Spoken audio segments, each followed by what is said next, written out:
ነብዩ መሐመድ ነው። ነብዩ መሐመድ አባታቸው ይሞቱና እናታቸው አሚና የአባታቸውን መቃብር ለመመልከት ይሄዳሉ። ወደ መቃብሩ ስፍራ ማለት ነው።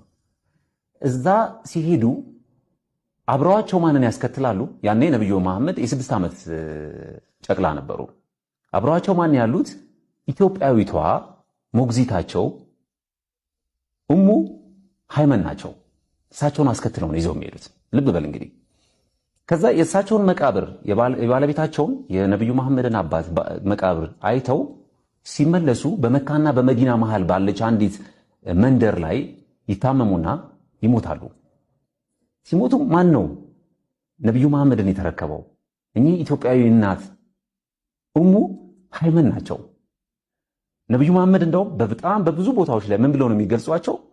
ሁለተኛ እናቴ ብለው ነው የሚገልጿቸው። ምክንያቱም የእሳቸውን ጡት ጠብተው ነው ያደጉት።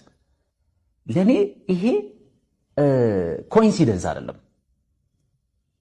በአላህ የተመረጠች ሀገር መሆኗን አንድ የምናይበት መሰረት መሆኗንም ጭምር የምናይበት ነው። ምክንያቱም እኚህ እናት የእሳቸው ሞግዚት ያሳደጉት እምነት ነው። ምክንያቱም ነብዩ መሐመድ ራሳቸውን የቻሉ እምነት ናቸው። ትልቅ የሙስሊምን እስልምና ስታነሳሳቸው ናቸው አይከን ትልቁ ነገር አይደለ? ስለዚህ ለኔ እሳቸው አጥብተው ያሳደጉት